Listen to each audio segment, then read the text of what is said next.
салом ба ҷаҳони Барселона ва мухлисони барсатиҷӣ. Суханони Кесе баъди гузариш ба Барселона. Дастаи Тоттенхем ба Депай мароғ зоҳир кардааст. Барса на кам аз 20 миллион евро талаб дорад. Ду дастаи Премер-лигаи Англия хоҳиши харидани Брайтвейтро кардаанд. Месси ба Барса баргаштан мехоҳад, ҳатто бо Хави суҳбат кардааст. Барселона Роналдуро ба даста ҷалб кардан мехоҳад. Лапорта бо Мендеш ин масъаларо гап задаанд. ин ва дигар хабарҳои муҳими рӯзро имрӯз мо бароятон пешкаш мекунем. Аз шумо мисли ҳар вақта лайк ва дар канал обуна шудан, аз мо бошад ҳар рӯз видеои нав баровардан. Акнун дар ягон ҷо бароҳат чинед, мо бошад шурӯъ мекунем. Сарпарасти навори мазкур ширкати 1x ба шумор меравад. Дар 1x регистратсияи осон, пур кардани маблағ аз тамоми гӯшаи канори дунё, вале аз ҳама муҳим бонус $100 дар аввалин пардохт бо промокоди барсатиҷӣ. Силкаи зарурӣ дар комментария. Ба ҳама муваффақият. имрӯз дар як маросими бо тантана Барселона нимуҳофизатгари нави худро расман муаррифӣ намуд. Кесе бо дастаи каталонӣ имзои шартнома намуда ба саволҳои рӯзноманигорон низ ҷавоб гуфт. Нимуҳофизатгари нави Барса Кесе баъди гузариш ба дастаи каталонӣ эҳсосоти худро баён кард.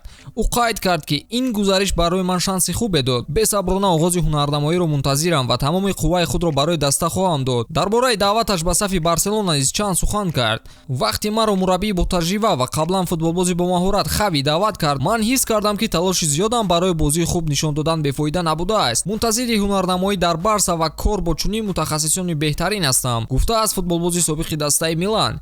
Дар навбати худ президенти Барса низ изҳор дошт, ки мо тамоми кӯшишро карда истодаем, то ҳайати асосиро пурзур намоем. Аз мухлисон даъват мекунем, ки ба корҳои мо боварӣ кунанд ва дастаро мухлисӣ намоянд.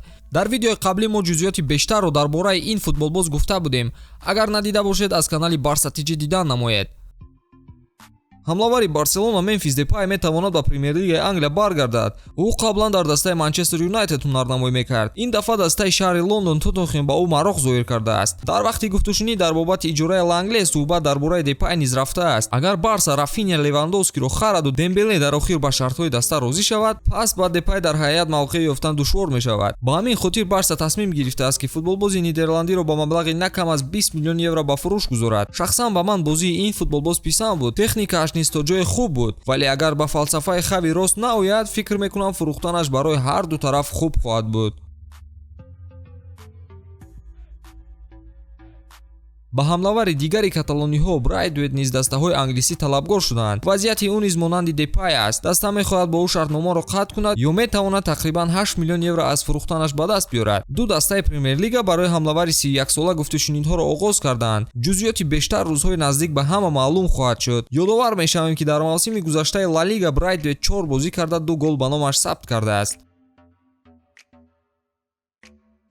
тибқи хабарҳои охир Лионел Месси ба Хави занг зада имкони баргаштанашро ба Барселона пурсон шудааст. Муносибати Месси бо Хави хуб буда, онҳо дар якҷоягӣ ҷоизаҳои зиёде ба даст оварда буданд. Месси худро дар Париж нороҳат ҳис мекунад. Чанд моҳи аввал дар меҳмонхона зиндагӣ мекард. Оилааш бошад то ҳол ба зиндагии фаронсавӣ одат накардаанд. Хави аз шунидани суханони Лео шод шуд. Бо вуҷуди ин сармураббии Барса ба ҳамдастаи собиқи худ гуфтааст, ки агар имкони бозгашти Месси ба Каталония имконпазир бошад, ба ӯ бояд худи Жоан Лапорта муроҷиат кунад. Тибқи хабарҳо Лапорта то ин дам ба Месси занг назадааст. Чунин ба назар мерасад, ки пас аз рафтани Месси аз Барса муносибат байни онҳо каме муташаннид шудааст. Як хабарнигори дигар ҳам гуфтааст, ки ӯ низ дар бораи Месси хабаре дорад, ки то моҳи январ наметавонад эълон кунад. Хуб, мо интизор мешавем дӯстон. Ёдовар мешавем, ки шартномаи феълии Лео бо ПСЖ то моҳи июли соли 2023 амал мекунад. Дар моҳи январ Месси метавонад дар бораи тағйир додани клубаш фикр кунад.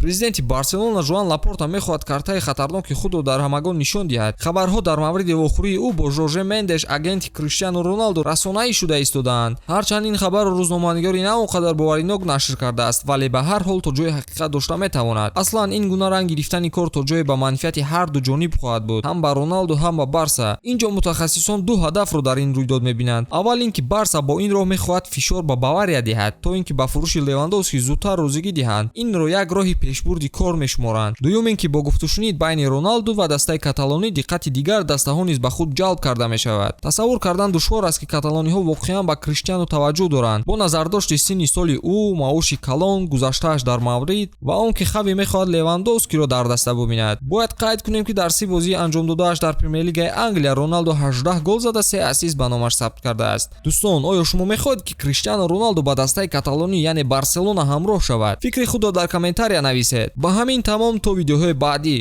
Хайр.